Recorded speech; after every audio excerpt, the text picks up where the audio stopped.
When did we start making mistakes? Bring her back to me.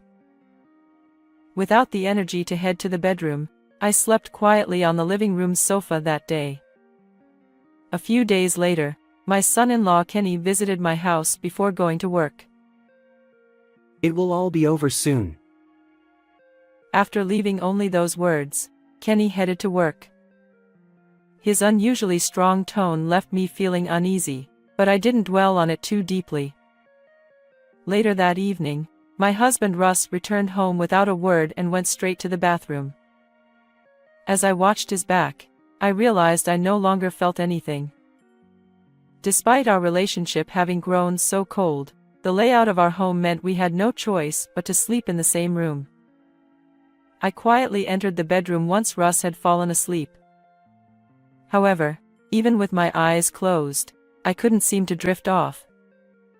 I tossed and turned, unable to find rest, until the clock struck 1 a.m. in the silent night. At that moment, I felt someone's presence in the room. Heart pounding, I opened my eyes to find Kenny there. Why? Ignoring my question, Kenny forcefully pulled me out of bed and shoved me into the closet. He followed, closing the door just enough to obscure the room. What's going on all of a sudden? Sure. Kenny raised one hand, and the pressure of his control made me shut up involuntarily. He continued to observe the room through the narrow gap in the door. Just wait a little longer. I didn't know what he was waiting for, but I remained still. A few minutes later, it happened. What? As I watched the eerie scene unfolding in the bedroom, my breath caught, and I could do nothing but observe. People prefer happy endings over bad endings. An ending where everyone is happy, laughing together without anyone missing. But does such a story of universal happiness truly exist? Isn't someone's happiness inevitably tied to someone else's misfortune? This is my story of a happy ending. Happy birthday, Mom.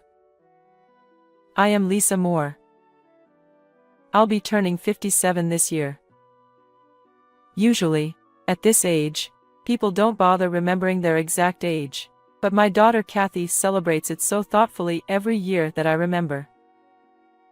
This year, she gave me a beautiful fountain pen to use at work, considering my job as a full-time employee. I wonder if it was a wallet last year. I have this for you. Happy birthday. Kathy, who grew up as such a kind-hearted daughter, has her husband. Kenny, Kathy's former colleague, is a quiet and often absent-minded young man. When he was first introduced as Kathy's boyfriend, I'll admit I felt a bit anxious. However, his gaze toward Kathy is filled with kindness, and I gradually realized that he's someone who can empathize with others. It put my mind at ease. Even now, though his words may be a bit vague, the gift he handed over was meticulously wrapped, containing a beautiful scarf inside. He's polite and incredibly gentle. I feel fortunate to be surrounded by such wonderful individuals. Thank you both. I'll cherish it. Thank you too. Oh, and I bought a cake, so let's eat it now. I'll cut it. Thanks. Here, Mom, have a seat here. The cake presented was neatly divided into 4 pieces. Yes, we're not just a family of 3. As Kenny carefully served each slice onto plates, the living room door opened. You're making too much noise, guys. Dad. Welcome back. It's Mom's birthday today. Ah, right. Is there a piece for me too? Yes, please. When Russ received the cake from Kenny, he walked straight to the bedroom without even acknowledging me or Kathy. What's that? Not a single word of congratulations for Mom. Well, there's nothing we can do. It's been like this for years, and I don't mind anymore. Russ used to be a very kind person. We promised to be good parents together and had Kathy. At first, I thought Russ was trying to be a good parent too. When Kathy started crying, he would rush to her before me, and he'd bring toys home almost every day. However, parenting, for better or worse, consumes time. Russ gradually began prioritizing his desires over spending time with Kathy. As a result, young Kathy grew distant from Russ. Perhaps unhappy with this, Russ started avoiding time with Kathy even more, eventually coming home only to sleep. No matter how unwell Kathy or I felt, Russ remained indifferent, and it seemed our emotional distance widened further. By the time Kathy was in elementary school, our household income was decreasing, and I worked diligently to make ends meet and provide for Kathy. However, Russ's recent behavior and abnormal decline in finances have raised suspicions. His late returns every day, significantly reduced savings, and the unfamiliar scent of cologne, all point to infidelity or perhaps excessive drinking. Well, either way, it doesn't matter. Regardless, he has long exceeded the limits of forgiveness. However, he cleverly concealed it so that no conclusive evidence could be obtained, and the months passed in a state of ambiguity. I'm sorry, Mom. It's okay, you don't need to apologize. I see. If anything happens, let me know right away. Well, we're going home now. Thank you for having us. Take care. I sighed quietly as I saw the two of them off to the entrance. Kathy and I are currently living separately on the same property. After Kenny, who had no family, decided to come live with us, and considering Russ's situation, we decided to build another house on our property. Even so, we eat dinner together here at night, so I am sure I spend more time with them than Russ. If we're together this much, maybe we didn't really need to build another house. That's what I thought. For me, the two of them were family, and we intended to continue managing somehow as a trio. However, that life wouldn't last forever. One evening, after work ended unusually early, I was driving home when I received a call from Kenny. Lisa. Kathy was in an accident. What? She was hit by a truck. I was at work, but the hospital called. I'm heading there right away. Goodbye. Wait a minute. Despite his usually absent-minded demeanor, he spoke with an urgency I couldn't believe, then promptly hung up. What happened to Kathy? Why? Is she okay? In a state of semi-panic, I quickly changed direction and headed toward the hospital. I need to contact Russ. Even though we're not particularly close, surely he'd rush over in an emergency involving our daughter. That's what I thought. The cold, mechanical ringtone echoed in the car, but it persisted, refusing to fade away. No matter how many times I redialed, there was no answer. It was as if our situation didn't matter to him at all. I also tried calling Russ's workplace, but they informed me he had already left for the day. How could he not answer even after leaving work? What was he doing while our daughter faced this crisis? My anger toward Russ dissipated, though, when I saw Kathy's transformed appearance at the hospital. Kathy. Is this really Kathy? The room the hospital staff led me to wasn't a waiting room or a treatment room. It was a chilly space with several white cloths draped over something. One of those clothes had been lifted, and Kenny stood nearby. What lay beneath was undoubtedly human, reddish-black cross-sections on the skin, black hair. but it was no longer in the shape of a person. The gruesome sight made me dizzy. Kenny supported me as I nearly collapsed. It seems that Kathy saved a child who was about to be hit. Truly, it's so Kathy-like, or something like that. The hand supporting me was terribly cold, and the voice was a painful mix of bitter laughter. That something, with half of its face still beautiful, forced me to acknowledge that this was indeed Kathy. But if I shifted my gaze just a little, what should have been there was no longer.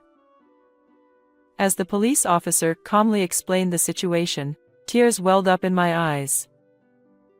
Hey, why Kathy? Kathy hasn't done anything wrong. Why take Kathy away from me? My emotions were in turmoil, and I was so distraught that I didn't even know what I was saying. But it was the only thing I could do. The sensation that if I didn't release all the overflowing tears and emotions, I would cease to be myself overwhelmed me.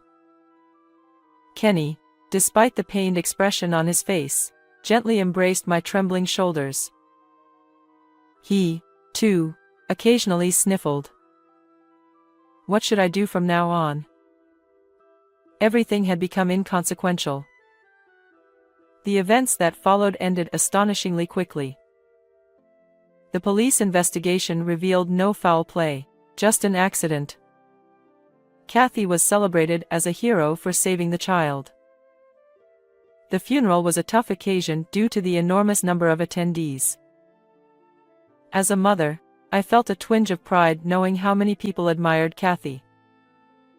Kenny seemed similarly proud, wearing a slightly triumphant expression. However, during the funeral, there was no contact from Russ. Russ learned the truth only after everything had ended. I tried to contact you multiple times, I said to him. He entered silently through the front door, and I addressed him. Since I rarely initiated conversations with him, Russ seemed slightly surprised as he turned toward me. The vivid red lipstick smudges around his mouth were off-putting. Yeah, what did you want? What were you doing? Work. Don't answer a question with another question. So, what did you want? After that, I tried calling his workplace again, but they said he was taking a few days off. Work? Don't make me laugh. But I no longer had the energy to say such things. Kathy was in a traffic accident, and we finished the funeral yesterday. I see, that's unfortunate. I felt like I'd been punched in the head. Where in the world would a father find a father who would let his daughter's accident be someone else's problem? No pretense of sadness, no pretense of pain. Why not more upset? Yes, that's very unfortunate. So, what were you doing during our daughter's emergency? So it was work. I'm sorry about Kathy, but I was working, so what could I do? Don't make me keep saying it. Russ said irritably, disappearing into the bedroom. The hand resting on my knee tightened involuntarily. Frustration. Russ, who seemed indifferent even after our daughter was gone, and my own inability to respond to him, both infuriated me. How did we end up like this? When did we go wrong? Bring Kathy back. Today, lacking the energy to head to the bedroom, I fell asleep quietly on the living room sofa, my unpleasant feelings churning within me. Since then, the days when Russ comes home have clearly decreased. Today, Kenny and I were the only ones who said grace before the empty dining table. There were no smiles. The air was heavy, filled only with a lingering sense of loneliness. After that, I became unable to focus on anything, and I'm currently on an extended leave from work. I didn't do anything at home, but just stared at the picture of Kathy by my side. Seeing me like this, Kenny had started helping with household chores. He often expressed concern and tried to talk to me, but I could only give vague responses. I felt a bit sorry for him, but I didn't want to think about anything. Kenny occasionally muttered something as if talking to someone, but even that didn't matter much. On that particular day, Kenny visited my house before heading to work. Although he usually comes in the evening due to busy mornings, I wondered what had changed. "What's going on?" It'll all be over soon. Before I could inquire further, he left for work. His unusually firm tone left me feeling uneasy. I didn't dwell on it much, assuming it was work-related, and spent another empty day. That evening, Russ returned home after a long absence. Without a word, he headed straight to the bathroom. I felt nothing anymore. Despite the layout constraints, we had no choice but to share the same room for sleep. I quietly entered the bedroom around the time Russ fell asleep, but even with my eyes closed, I struggled to doze off. Tossing and turning, I remained awake until the clock struck 1 a.m. At that moment, I sensed someone's presence in the room. Curious, I opened my eyes slightly, and there stood Kenny. "Why are you here?" Ignoring my question, Kenny yanked me out of bed and forcibly shoved me into the closet. He followed suit, squeezing in until the door barely closed, revealing a glimpse of the room. The closet, now housing both of us, felt stuffy and cramped. "Wait, what's going on all of a sudden?" Sure. Kenny raised one hand, momentarily silenced by the pressure. He continued to peer through the gap in the door, observing the room quietly. Just a little more patience. Although I didn't know what we were waiting for, I found myself doing the same. Gradually, the room became shrouded in mist, as if it were enveloped in white fog. Even the closet, which had been oppressively hot just moments ago, now felt like freezing air. The mist coalesced into a shape near Russ's pillow, eventually transforming into the figure of a woman. What? The figure seemed eerily familiar. It was Kathy. Although her form lacked clarity, I knew it was her. The mist, undeniably Kathy, had enveloped the room. Kenny, sensing my impending outcry, covered my mouth with his hand. Kathy stood near Russ, murmuring something. In response, Russ's fitful sleep intensified. It appeared as though a ritual was unfolding, one designed to torment him. Even I felt suffocated, beads of cold sweat forming on my skin. The scene persisted until Kathy abruptly ceased her movements, dissipating into thin air. The suddenness left me bewildered. Russ, though no longer thrashing, bore an abnormal sheen of sweat on his forehead. The vision I'd witnessed was no illusion. Seeking answers, I turned to Kenny. His response was cryptic, "Not here. Let's head to the living room." Hey, was that Kathy, right? Yes, it was Kathy. More precisely, it's like Kathy's lingering presence. Lingering presence. Exactly. When someone leaves something unfinished in reality, it remains like that. Why do you know about this? I've been able to see things like that since I was a child. Kenny had strong intuition from a young age, seeing things that others couldn't. It was a normal part of his daily life. However, it also meant he often felt drained during the day, which might explain his occasional aloofness. Kathy knew about this aspect of Kenny and was actually drawn to him because of it. She found it intriguing.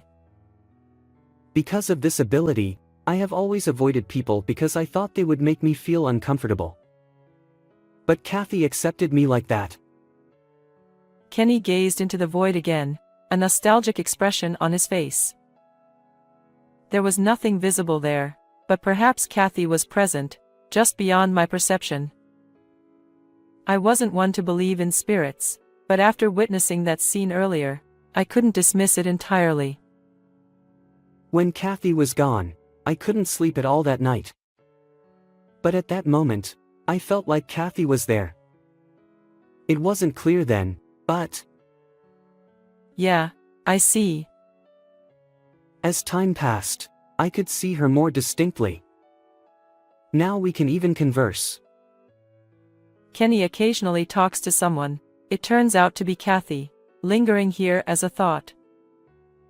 Not just observing, but having conversations. To think he can speak again with someone he thought he'd lost forever. No matter how hard I squint, I can't see Kathy's form. Kenny's ability is truly enviable. Kathy said something? At first, she apologized. Said sorry for suddenly disappearing. I want to tell Kathy that she doesn't need to apologize. She hasn't done anything wrong. She's a hero for protecting the child. She was really worried about you. She wanted you to recover quickly. There's no way to recover. Kathy was my only family, my reason for living. And she was very angry with her dad. So today, she said she wanted to vent that anger, and that was why she did that way. Sorry for surprising you. I see. But why did you put me in the closet? Honestly, I don't understand things like spirits or lingering emotions. I thought Kathy's negative feelings might affect you, so I did it. Ah, I see. It did feel a bit suffocating. And Russ suddenly coming back today, could Kathy be involved? Yes. Kathy seemed to have done something. I don't know the details. Kenny shrugged, acknowledging the mysterious nature of spirits. I had plenty of thoughts about Russ too, and I'd been waiting for a chance to confront him. Maybe now was the perfect opportunity to resolve things for our crumbling family. Kenny, do you have time tomorrow? Huh? Oh, yes, I think so. Let's put an end to this. I want to have a proper conversation with Russ. Maybe Kathy can join too. She's nodding, with a big smile. Do you have something in mind? Not sure, but... Ha, you're a reassuring ally. Well then, let's call it a night. Sure. Oh, Kathy really cared about you. So, please don't push yourself too hard. I understand. Good night, then. Kenny, and probably Kathy, headed home together. I didn't want to return to the bedroom, so I stretched out on the living room sofa. Unlike earlier, sleep quickly overcame me, and it was the best rest I'd had in a while, even though the sofa wasn't exactly comfortable. I woke up to the sound of birds chirping. Sunlight streamed through the gap in the curtains, creating a pleasant morning atmosphere. As I sat there, lost in thought, suddenly I heard shouting from the bedroom, followed by heavy footsteps running toward me. Lisa. I've been wrong. I've been cheating all this time. I'm sorry. Please forgive me. Russ burst into the living room and immediately started apologizing. Although I was taken aback by the sudden confession, I couldn't help but imagine that Kathy had said something to him. Why would you do such a thing? Since Kathy was born, you've always been focused on her. At first, it was just a way to get back at you, but somehow... I'm reflecting on it now. I won't do something like this again. Kathy made me realize. Let's start over as a couple from here. Russ's voice trembled as if he were about to cry. It was rather unbecoming for an adult to cry and wail like this, especially when it was his own fault. It's too late. Do you think I'd forgive a man who cheated during Kathy's final moments? In response to Russ's pleading, my voice came out much colder than I had anticipated. Russ was surprised by my harshness and shook his shoulders. But, listen. It's because you've always been so focused on Kathy that you hardly notice me. The real problem is you, not me, right? As Russ raised his voice in frustration, my body tensed up slightly. However, at that moment, the front door opened, and Kenny walked in. Russ looked at him, or more precisely, at the empty space to Kenny's left, and began trembling. Ah, so you can see her. Kathy, it's not what you think. It's not that I didn't care about you. I was just lonely. I even wanted to attend your funeral. Russ desperately tried to explain, but he was staring into empty space. Yet, I'm sure Kathy was there. Kathy is furious right now. For her mom's sake. I still couldn't see anything, but Russ's panic told the story of reality. However, I felt that such shallow words wouldn't resonate. I cheated on Lisa because she never looked at me in the first place. It was you who took Lisa away from me in the first place. Why should I listen to you? It wasn't appropriate for a father to say that his wife was taken by his daughter. We had promised to raise her together, after all. Yet Russ shifted responsibility onto others, refusing to understand the wrong he had done. Hey, Lisa. Say you forgive me quickly. Otherwise, who knows what Kathy will do to me? Hurry up. Please. Even at this point, he only cared about self-preservation. It truly left me exasperated. Even Kenny next door wore a disapproving expression. Lisa. I'm your husband, you know. Kathy is your father. Let's talk it out once, and then you'll understand. Right? Oh, I was utterly fed up. Why had I been in a relationship with this man for so long? I should have realized the absurdity of his thinking much earlier. But today, I can finally say goodbye to this ambiguous daily life. Even during this period, he was only concerned about self-preservation. Honestly, I was at a loss. Even Kenny looked exasperated. Lisa. I'm your husband, you know. Kathy, I'm your father. Let's talk once, and then you'll understand. Right? I'm fed up. Why did I keep this relationship with such a man for so long? I should have realized this absurd idea much earlier. But today, I can finally say goodbye to this ambiguous everyday life. From now on, I no longer consider you my husband or Kathy's father. Disappear from my sight. As I emphatically declared those words, Russ widened his eyes and slumped. His lifeless gaze fixed on the floor, and he mumbled something incomprehensible.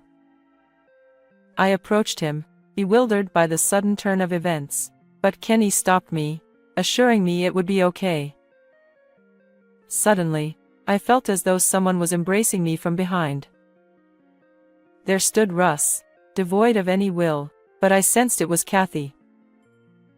Even though I couldn't see, touch, or hear her, I knew I was being held. Warmth enveloped me, and I whispered, "Thank you," as I hugged back. From somewhere, I heard a faint apology. No need to apologize.